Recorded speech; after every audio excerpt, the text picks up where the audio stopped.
Welcome to the Citizens Reporter. I'm the host and editor, Diana Longry. Thank you for tuning in. The Citizens Reporter is a weekly news program coming to you out of Valley Access Studios.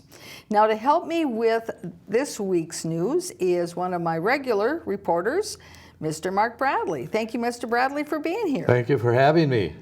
And I'd like to start with news articles like we usually do, but I only have a couple this time because I think it's so important to go to the North End Working Group and talk about what's happening here.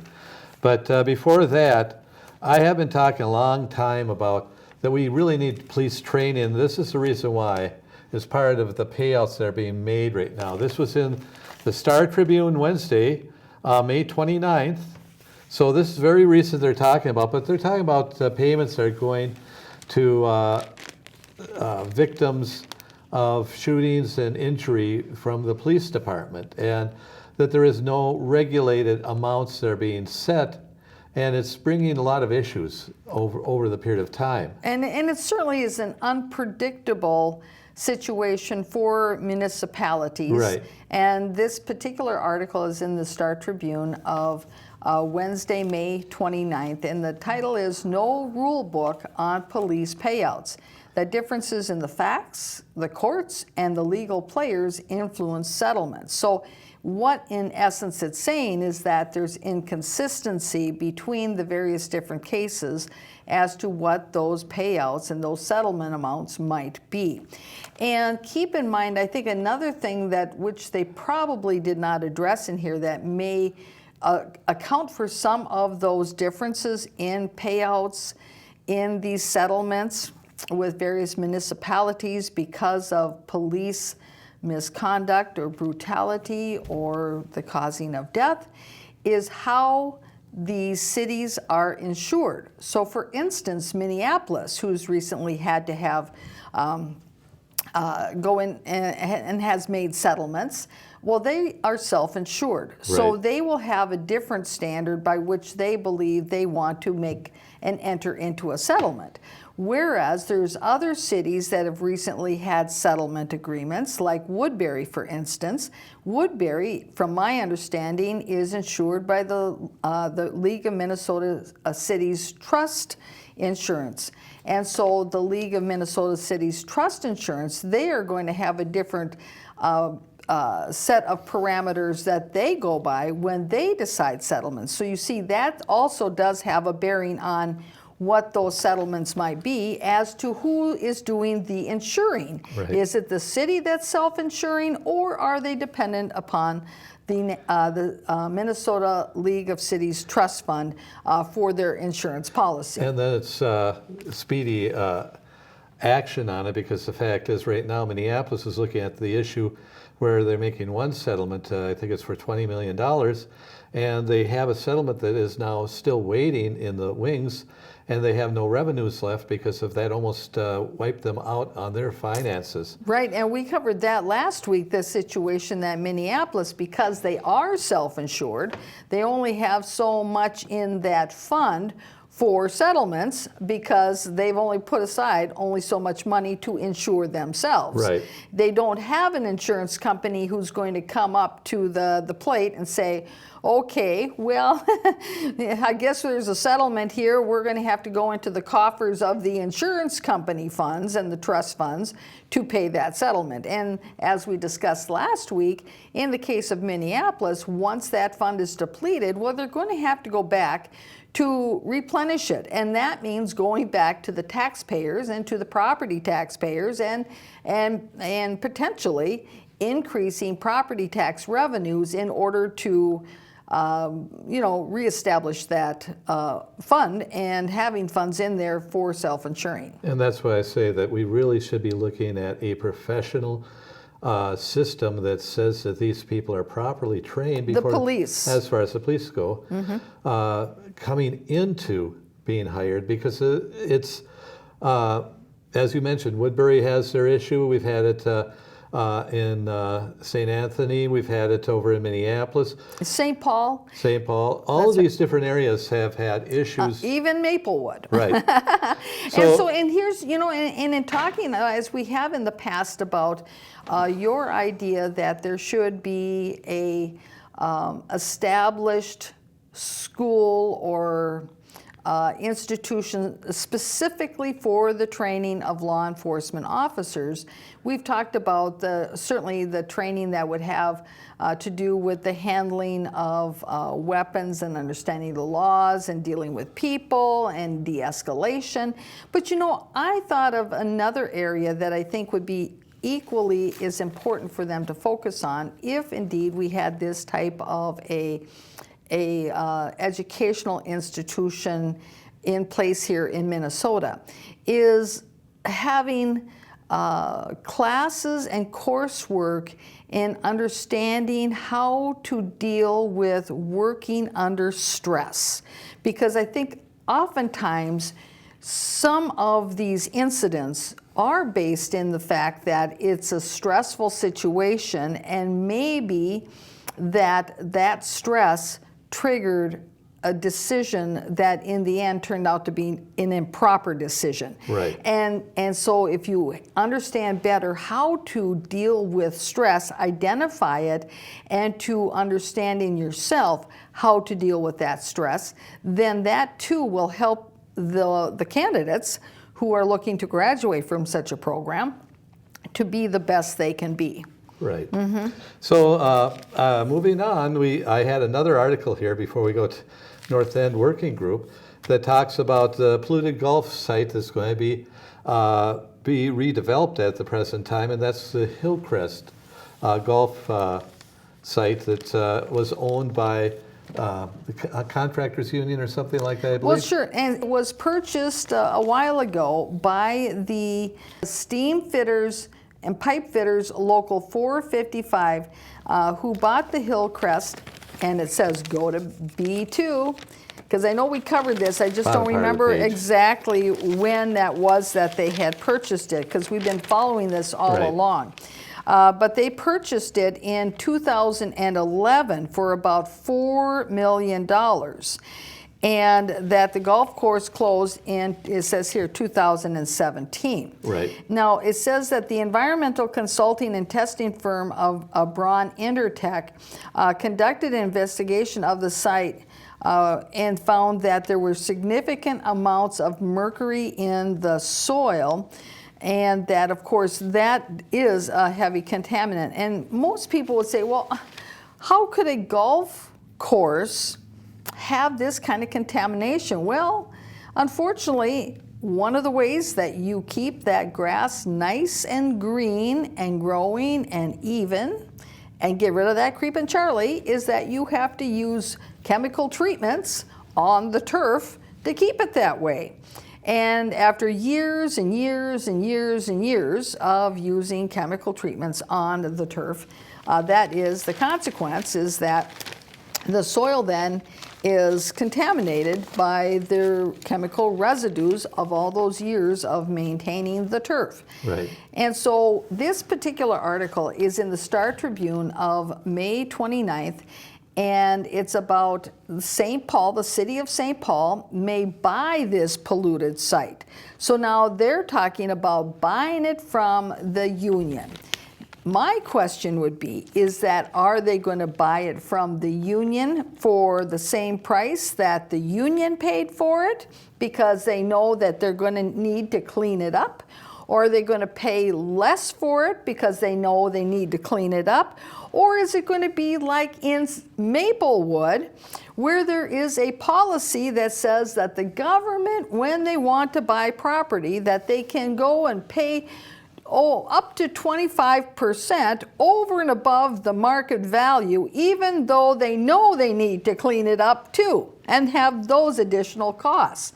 So we'll have to keep our eye on this, Mr. Bradley, to find out what course St. Paul takes, knowing in advance that this particular parcel, which is a large parcel, that it is contaminated. And this article does say that it could cost $2.5 million to clean it up. But at the same point, we also have to take a look at, this is a very large parcel of land, and with it being developed, depending upon what St. Paul can find as developmental plans. Now, I know that this is not considered to be a highly industrial park area or commercial park area, so it probably will not get skyscrapers and big buildings like Edina has. But the idea of it is how much can you make off of it after it is done, and that's also has to be taken a look. That's and right. I think that's a better perspective than what Maplewood's done with a lot of its property, because of when you're looking at what Maplewood's done, they've bought little properties with no true value of any type of turnover ever. And yet they're spending massive amounts. In fact, they're going to be doing it again and that's part of what I'm going to be talking about on the north end. So Right. I figured that's just kind of a lead into it. Right, exactly. And certainly this site here in the city of St. Paul, the Hillcrest Golf Club course, just as a level of context, that was originally opened as a golf course in 1921. So it's been a long time since the turf has been treated there, and so that's why we're at this level. Right. And looking at the numbers of originally the pipe fitters having purchased it for $4 million, that it's going to cost $2.5 million to clean it up. That's why it's important, as you indicated, well, what is the best and highest use for this land, knowing what numbers it's going to take in order to do reclamation there so it can be usable. And in the past, St. Paul has indicated that they want to put housing at that site. Right. So, I guess we'll see. So, but moving on then to the North End Work Group meeting and open house that was held this past Wednesday. Mr. Bradley, who is on the work group and is a resident selected to be on that work group and was selected by the city council. He was there in attendance and has been on and off throughout this process, reporting on what is being discussed. And we've been covering it on and off as well to keep people apprised of what the discussions are in this work group, facilitated by a consultant hired by the city of Maplewood, and what is their grand vision for the Maplewood Mall shopping area. Now, before we get started and start talking about the open house that was recently held and Mr. Bradley's report on how many people actually attended the open house and the comments that were received and the big vision, I came across a little video that the City of Maplewood's Communications Department put together to, I guess in their efforts to be informative to the community of Maplewood as to what they are doing with regard to a vision for Maplewood Mall's shopping area up in what they call the north end of Maplewood. So let's take a look and watch this 2-minute little thing, and as you listen to it, think about the buzzwords you hear, think about the marketing pitches you hear, and ask yourself, is there any real content that's informative to let you know truly what they are doing, what their vision is, the extent of their investigation, their analysis of the numbers, or anything at all that is substantive. Let's take a look. There's a lot of thought and support from the city to revitalize this area. Out of their feedback, we've crafted several different sort of concepts. We have some potential pieces in play that we could see some physical movement in the next few years.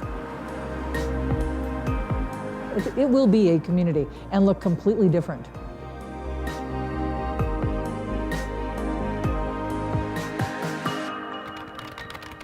Retail is changing because of the internet, and so we need to take a look at what are some other creative uses for that. Bringing in the potential to maybe attract other uses that complement one another, maybe even housing, maybe there's institutional, maybe there's more medical uses, or there's just different types of retail that just aren't on the scale in the model of department stores. As other businesses go away, I think there's opportunities for different type of business, different type of customer that wants to go into those type of businesses, and investors that want to do those things.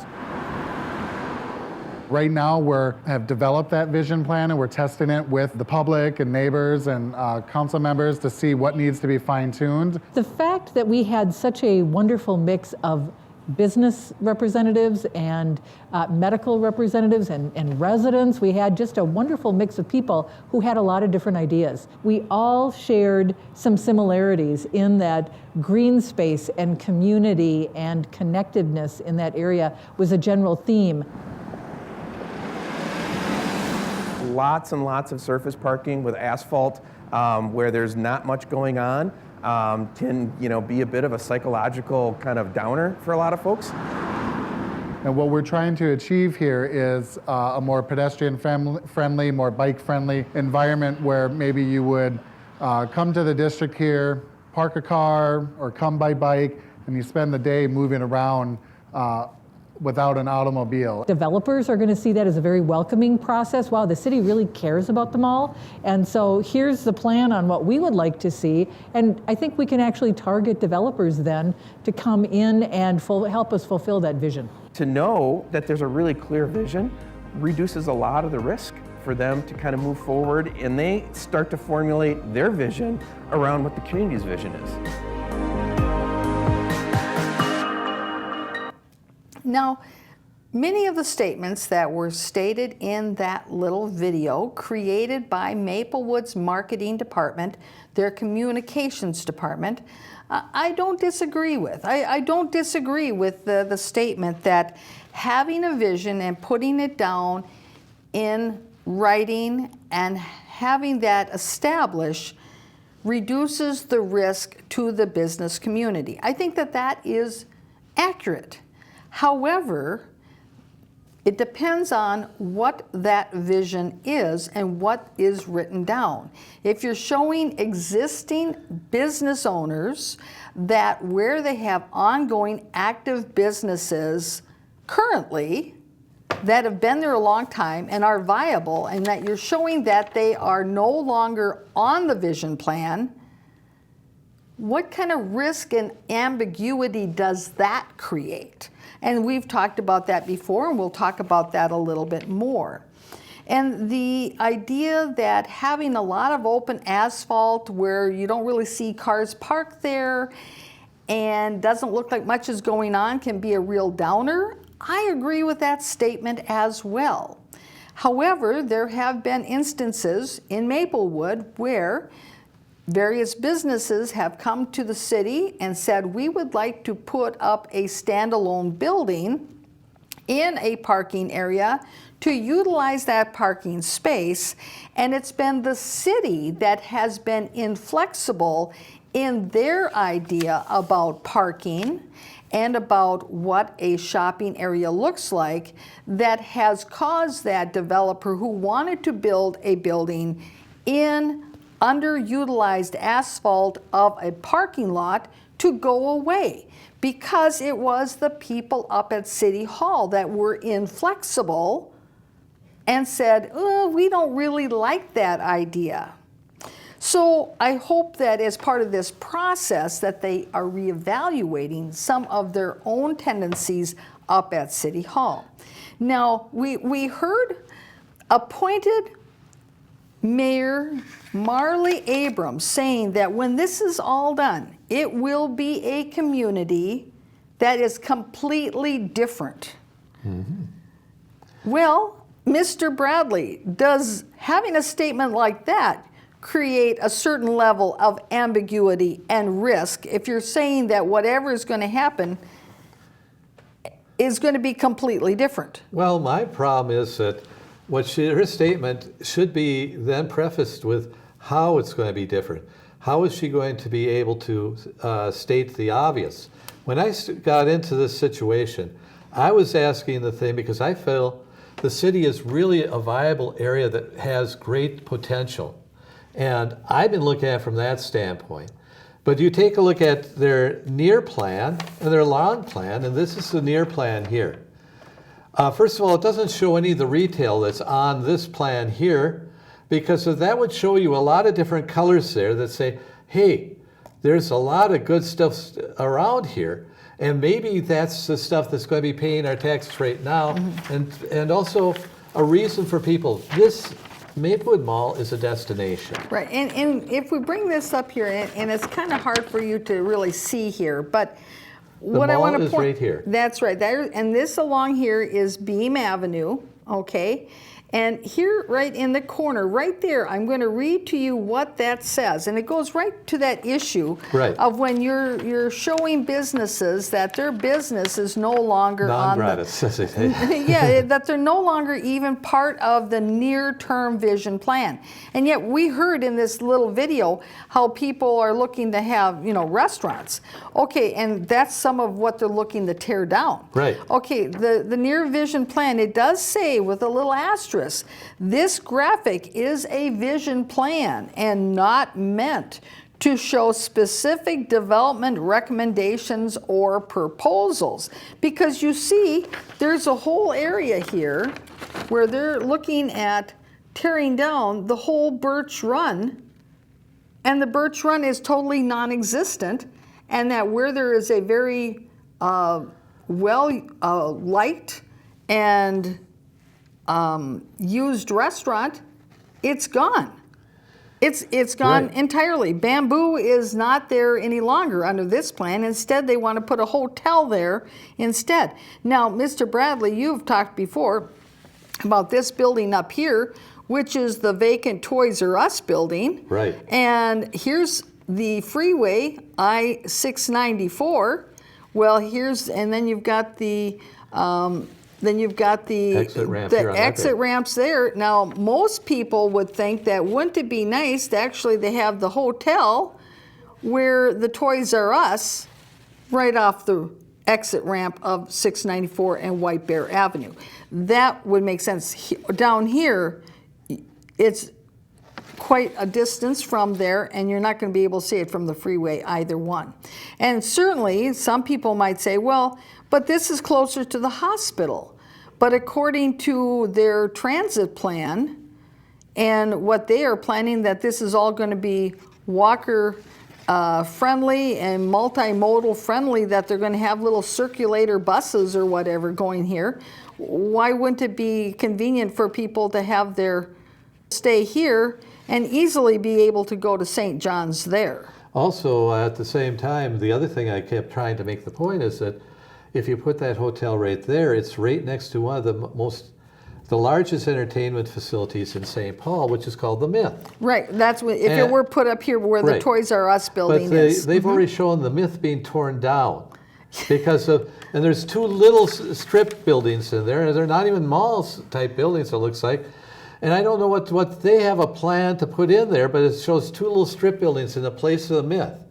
But my point is that if you're looking at that you want to bring people into the city and get more revenue to be transferred, you don't want to start looking at that. When I started joining the North End group, my first question of all the things I asked was, what is the base amount that is being generated by the shopping center itself, the Maplewood Mall, but also its extended shopping centers around it, like Ridge Run? Birch Run. Birch Run. Birch Run, and then there's Plaza 3000.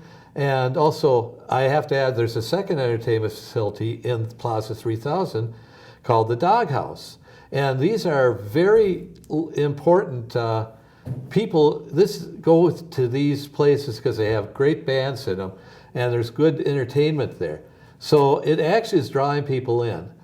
And my question was, in your plans, how are you bringing people in to this area to spend more money, or to how are you going to alleviate the cost now that you're taking on? How much is the tax base because of the major generators of tax. Right, and are how will three. it change? That's Right. right. And how will it change based upon what the current tax base is and the mix of the retail with the commercial with the nonprofits? Right. Keep in mind, because some of these medical facilities are owned by nonprofit entities, Right. okay?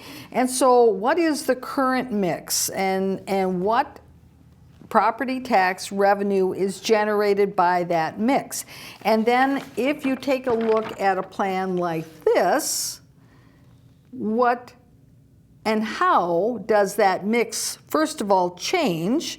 And then what kind of impact would it have on property taxes if you were calculating the property taxes on this scenario? Right. And you have not gotten that answer. And yet that's something they could work with Ramsey County on, and they could find out that information, because Ramsey County could do a mock-up of what it might Right. be. I mean, that's easy enough. They have it in their system. Now, another question, Mr. Bradley, that you have brought up in the past is, what is the plans of some of the major stakeholders in the and around the Right. Maplewood Mall area? Now, you've named off a few. There's a few others that own their own property that have not been contacted. Certainly, I don't know that the Myth has been contacted, because they're not even identified here, even though they are in this area. Right. And then there's others within the mall that, such as Kohl's and J.C. Penney's and even the Sears building, because in their little video they showed the vacant Sears building with the sign removed from the building. They make a big point of that. Well, you ask those questions. What do those big box retailers have to say about their presence at the Maplewood Mall? What are their plans? Right. Because throughout this whole process, the Maplewood Mall has had very little, if any, representation at these meetings. And while in that little video they said, oh, we've had such good representation from the medical community, well, from I think one dental organization, and occasionally somebody from St. John's will come, but they don't really have authority to speak on behalf of St. John's. And that's a Right. distinction that we've brought out here before, that they don't have the authority to speak on St. John's behalf. They are there to simply hear what's being said and then report it back to St. John's. And that is totally different than having somebody with authority at the table from St. John's. You see what I mean, Mr. Bradley? Exactly.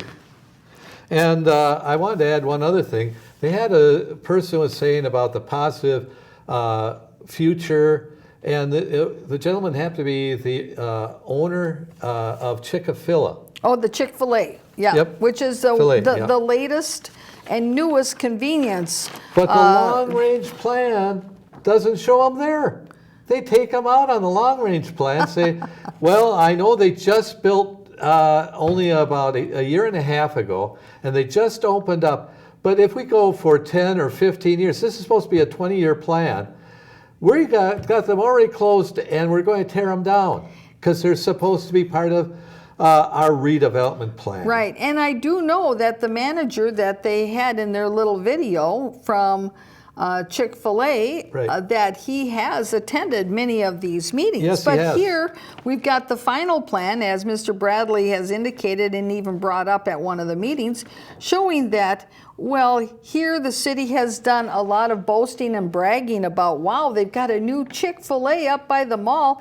Look at how we're growing and expanding. Well, I'm glad we've got a Chick-fil-A, but on the one hand, they are just thumping their chest about what a wonderful new development that is. Yep. And the next moment, producing their long-range vision plan, which shows them non-existent. And the little shopping center that's next to it has been torn down, and a smaller retail commercial is going to be put in place of it.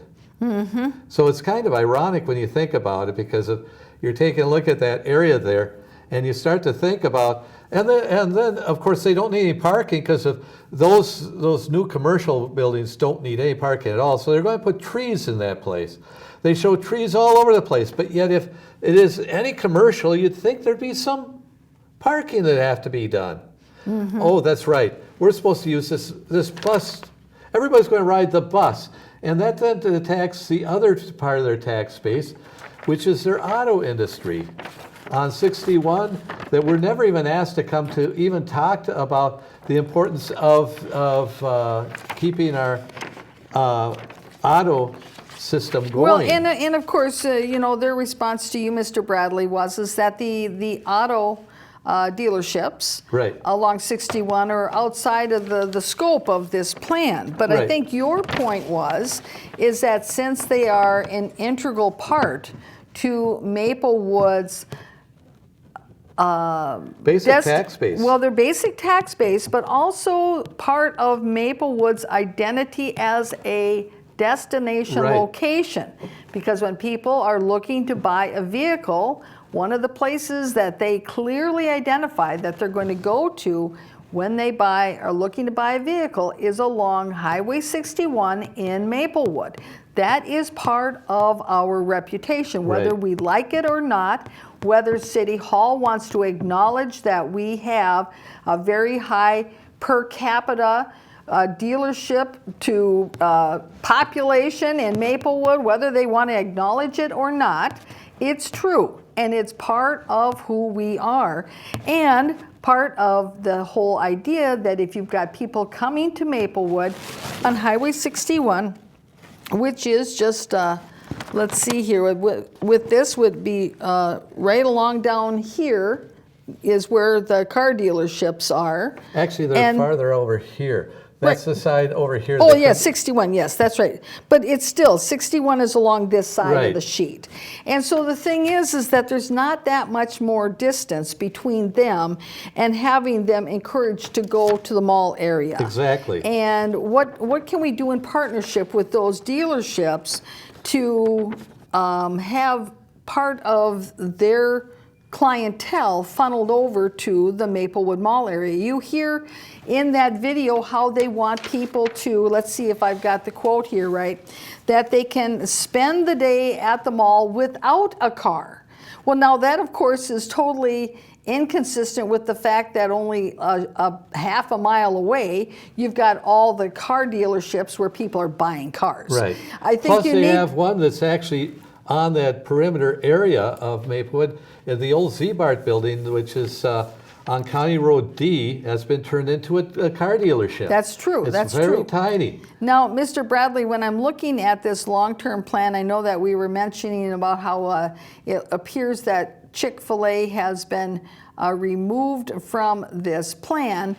Perhaps the city would argue that let's see here, let me it's hard to do this upside down and backwards, but perhaps the city would argue that that little box right there is Chick-fil-A, perhaps.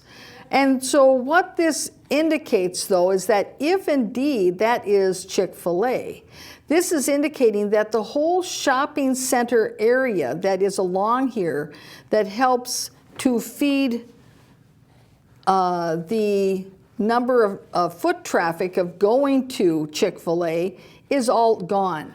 So They what also is took- the impact of this kind of a change on Chick-fil-A, if indeed that is Right. them? And what is the impact on them now that they are alone and isolated and no longer part of an active mall, which this is an active mall along here Right. currently. And so people might say, well, yes, I think I want to go to I think there's a store there for your phones and for some, there's a one where you can get printer cartridges, I think it is, and there's some other ones along there. And so what's the impact going to be, if indeed that is Chick-fil-A? What would be the impact on Chick-fil-A if you take away all the other retailers that are part of the building it's in?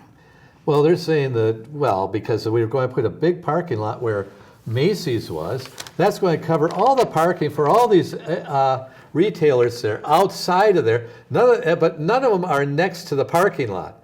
The only parking lot they show is the one to Maplewood Mall that was the old Macy's building. And then when you're taking a look at that, they're then going to straighten the road out going past there so they could put then retail on the other side of the road.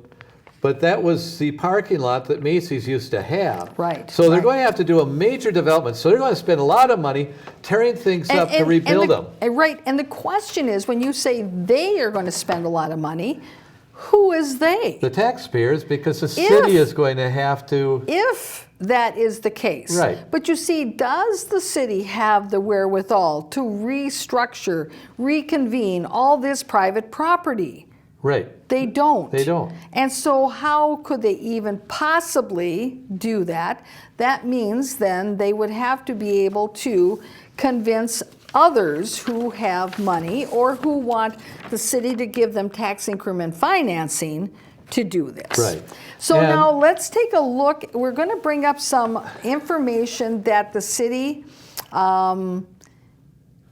hadn't had before, but they are now showing this information. And we'd like to think it's in part because Mr. Bradley, being part of this organization and this work group, brought up the issue of, well, have you talked to any of the major stakeholders at the mall to know what their plans are before you are going into this whole redesign? So let's take a look, and this is the stakeholder engagement update. So these are some of the slides. So when we take a look at this first one, there we go. So we look at this first one, Kohl's. This is what Kohl's says. They have no plans to change anything. Maplewood is a strong store. They really like the idea of more housing in the area. Well, because that would help with maybe foot traffic. I can Right. see that. But again, they don't say what type of housing. Obviously, I would think Kohl's would like to have housing that is conducive with people who have discretionary income so they can go shopping at Kohl's. Now, if you have too much voucher housing, as we've talked about on these programs, if you have too much voucher housing, there's not a lot of discretionary income in those households so that they're going to go shopping to go buy much of anything other than the very basics that they need. That's why they qualify for voucher housing. Right. So let's continue and take a look again and see what else Kohl's has to say. They totally understand the need of the city to plan for how the area will evolve. So that, of course, is a very politically correct statement to say when the city, who is the authority to change everything, is saying, well, what do you think about what we're doing? Well, yeah, I can understand why you'd like to put something together to see how it'll evolve. I mean, it's a very polite statement. It's not necessarily one, though, that means that that's their idea. It's not one that necessarily means, though, that they are completely on board at Kohl's corporate headquarters. It just means that they have a very polite answer. So let's take a look at the next property in question. Here's Sears. Now, of course, there's always been a lot of conjecture about Sears in the near plan that Mr. Bradley shared with us.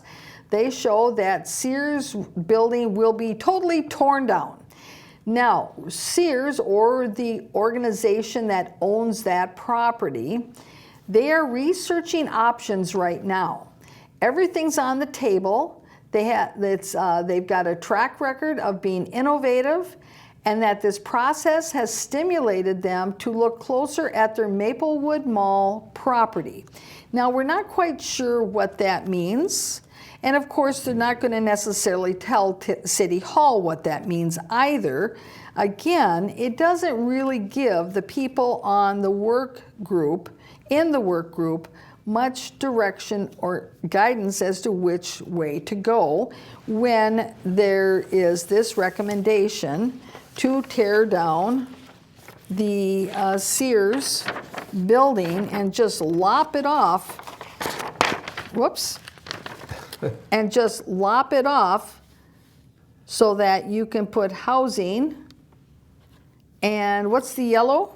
That's all housing. The orange is the commercial on the inside, which is kind of surprising because if it isn't even connected to the mall at that point, so why put it on the inside? You'd really want it out on the roadways so that the people can get in and out. But there is not much parking again, which is my number one. Everybody's supposed to ride the bus and take a bus into the shopping center and to any of the retail outlets that are And outside. to any of their housing. Right. Okay, there you go.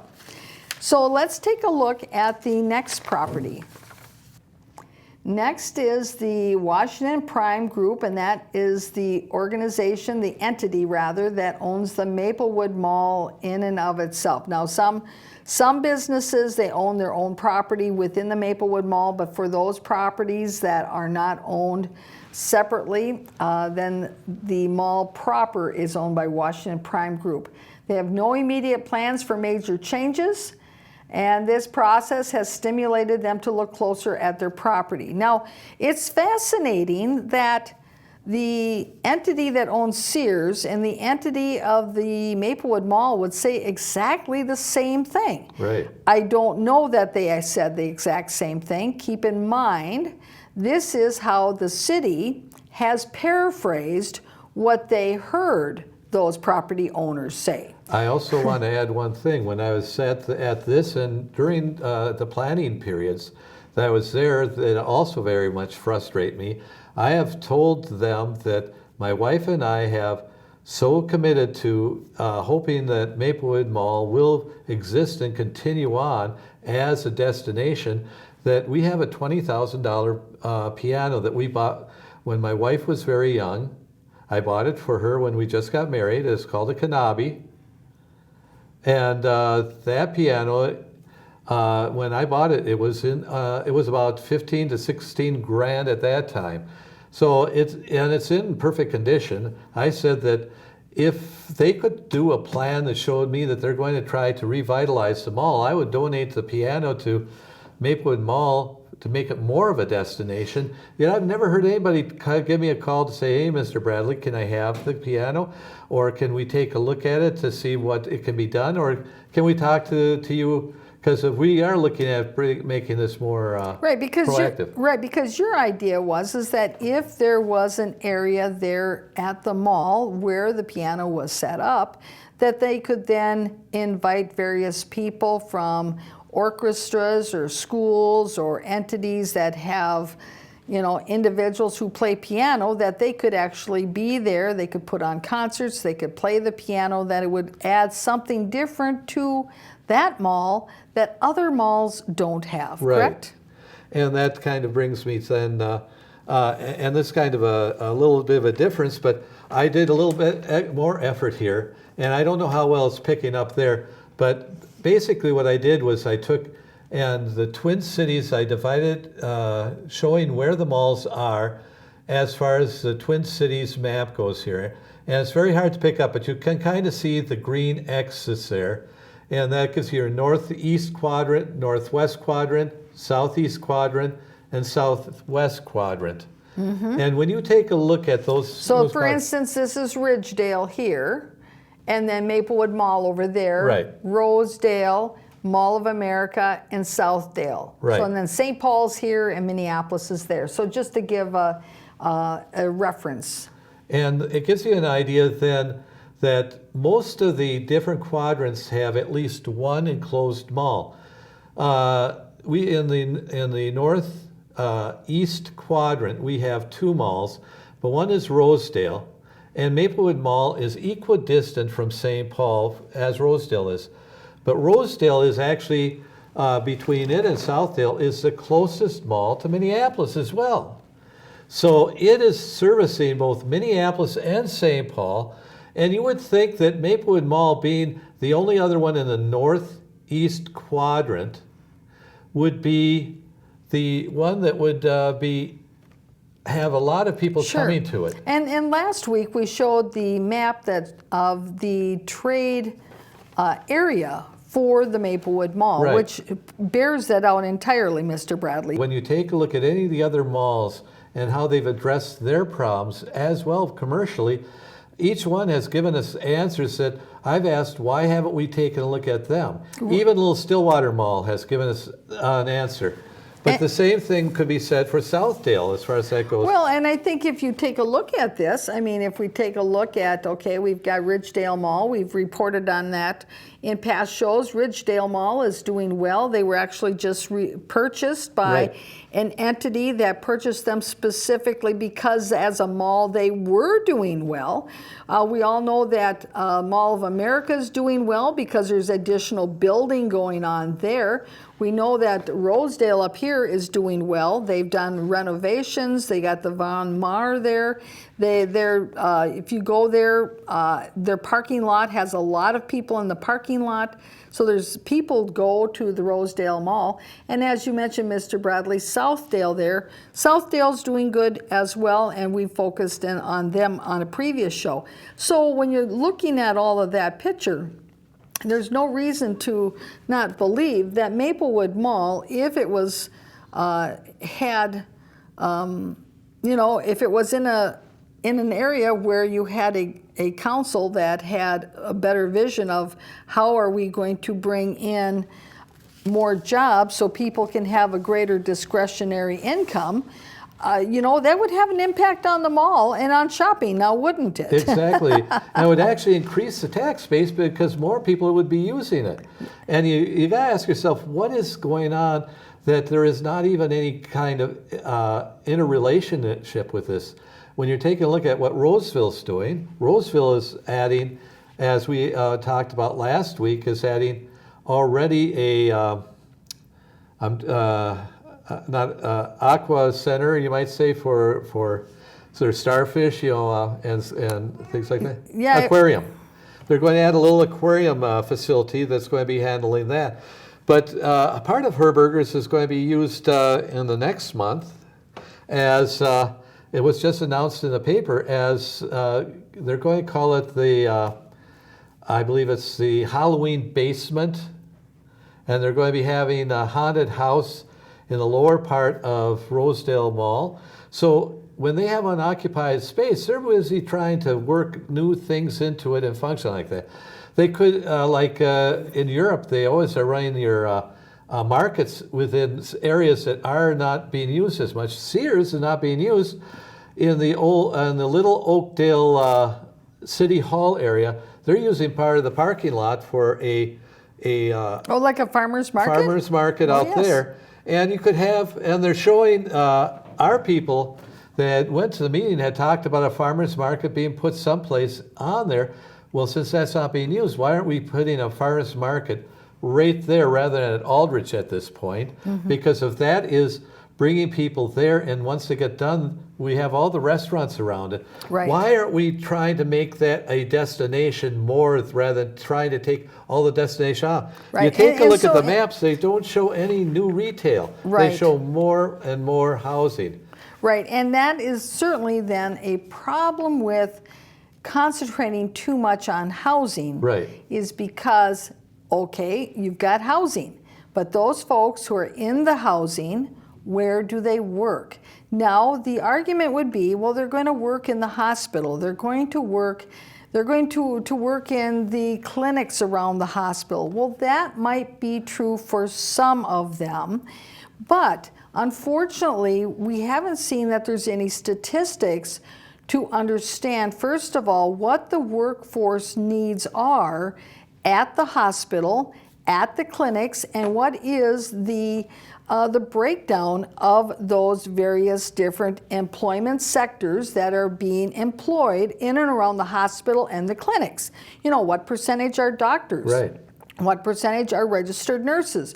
What percentages are clinical workers or folks who change bedpans? You see, you need to understand the breakdown of all of that, and then you understand better what are the housing needs of that workforce.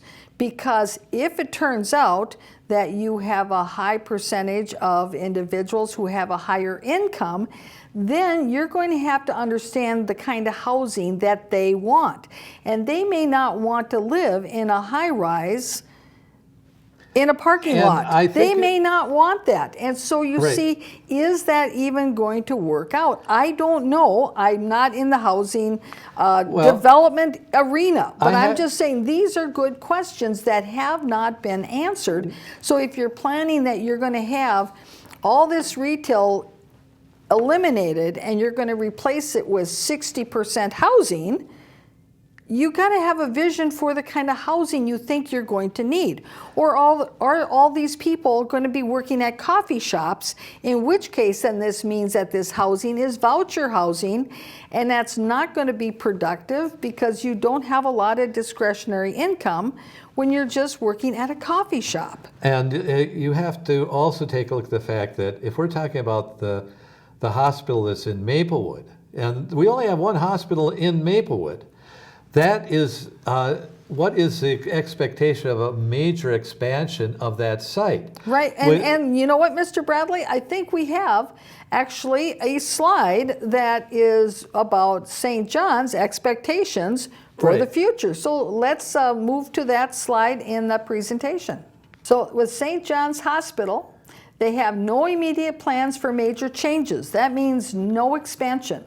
They understand they will need to deal with their parking issues in the future. Okay, so they are going to build a parking ramp. Okay, does that mean then that that's going to translate to all this housing? Probably not. Let's take a look. And they like the idea of having more amenities and food options nearby for the employees. Except that is totally, that vision of what St. John's is saying is totally different than what this near-term vision plan is. Because this near-term vision plan shows St. John's Hospital. You know, the closest restaurant right now to St. John's Hospital is the Bamboo restaurant right there. And this near vision plan shows the Bamboo restaurant eliminated and a hotel put in its place. Then we've got some retail here, which is the same as what is currently here, and then housing. I got a question too. Have you ever been to a hotel? Is the food and the service at a hotel fast food, and is it fast service? Or is it very expensive service? The fact is, if we're talking about that this is really just a replacement, it isn't a direct replacement because of when you're talking about in a hotel, first of all, it is not aimed for a quick in and out that the people from the hospital would need. Now, in looking at this map, our viewers might say, well, I see there's a little purple box there too. Well, what's going to be in the purple box? Well, that purple means office space. So that doesn't mean that's going to be eating options either. And so perhaps the hospital has been told by the city of Maplewood that there's going to be more retail and restaurant opportunities available to their employees. But if you look at these maps, Yes. that is not what these maps show. So while St. John says they're excited by the idea that there'll be more restaurant and amenities and options and retail options available for their employees, that's not what these vision maps, if you analyze them, that's not what it shows the vision is. So there's a disconnect between what the hospital thinks the plan says and what the plan really says. And probably in part that's because of what they've been told by the administrators up at City Hall, and maybe because they saw the little 2-minute video that was created to make it sound like that's what they're doing, but that's not what they're doing. Mr. Bradley, additional comments you have from that meeting it was an open house, the public could be there. Right. How many people from the public showed up at the open house? Well, it's kind of hard to tell because of all the people that represented the city and also the engineering group that was coming up with this plan. Also, they haven't done anything like with Edina. You have apartment buildings that go 40 stories high. And we're talking about that nobody's talking about even raising the height limit for Maplewood Mall past 6 stories, but any other mall has already gone past that point. Not a mall in the area is not over 8 or 10 stories high because the hotels are right there. And keep in mind, Mr. Bradley, is that if the city of Maplewood, though, did promote that, they would also have to make substantial changes with regard to their Maplewood Fire Department and their ability to be able to address any type of fire that would happen in a building over 4 stories high. So you see, Maplewood, the city of Maplewood has that they would have to contend with if they want to say, now we want to have bigger and taller buildings. Then they would have to figure out how internally they are going to justify and to bolster their fire department and the equipment they have in order to address buildings that are higher. And instead, Maplewood has put $500,000 per year into creating a communications department which doesn't grow or build anything other than PR pitches like Well, it we builds just debt. saw. You got to realize it's built debt. And that's the one thing that Maplewood's good at. Yeah. They can build debt. Yeah. They can build debt in a park that's called Wakefield that is a new construction. They can build debt by giving away a brand new fire department. Well, not brand new because the second newest. You mean station. Yes, the second newest fire station they've got. So they can rebuild the fire station closer to the mall. And yet we don't know if they even got enough land to build the proper station there. But the thing is, they can build all kinds of that, just like they had in the fire training facility, that we don't know if they've been making money on that, or Legacy Village. You know, they can build debts in so many ways. But the answer is, when are they going to start building profit and really subsequently taking down the debt for the taxpayers that live in that city?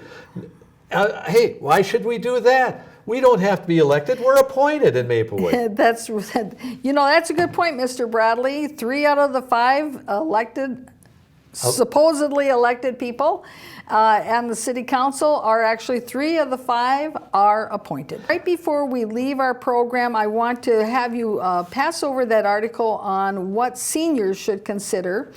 And this, of course, follows right along this whole idea about housing needs up by the Maplewood Mall. Right. Because we've talked about previously how in the city of Woodbury, they have connected up their senior housing with the city center, with the library, and so it makes it for a nice community that's livable, walkable, and it works really well for seniors. And enclosed. And it's enclosed. And you see, Mr. Bradley has reported previously that the discussions at on the Maplewood Mall and the North End Working Group have not addressed the issue of how to maybe take that model of Woodbury and how can it be translated to this vision at the Maplewood Mall. Well, there is an article here in the home section of the Pioneer Press, May 26th, and it talks about the issues that seniors should consider whether or not they stay in their home or that they move during their retirement.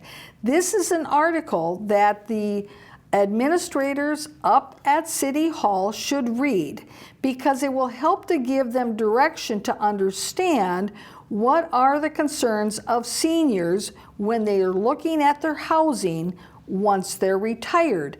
And if Maplewood could capitalize on serving that senior population, that might be part of the answer to their big vision for the Maplewood Mall area.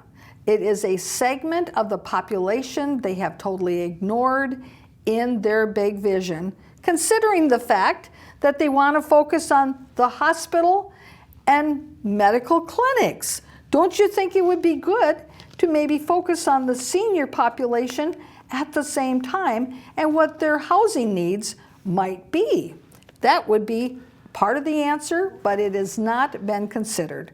So with that, Mr. Bradley, I want to thank you very much for your report today from the open house from the North End Working Group. And viewers, I want to thank you for tuning in to this week's news program. We'll see you again next week. Bye-bye.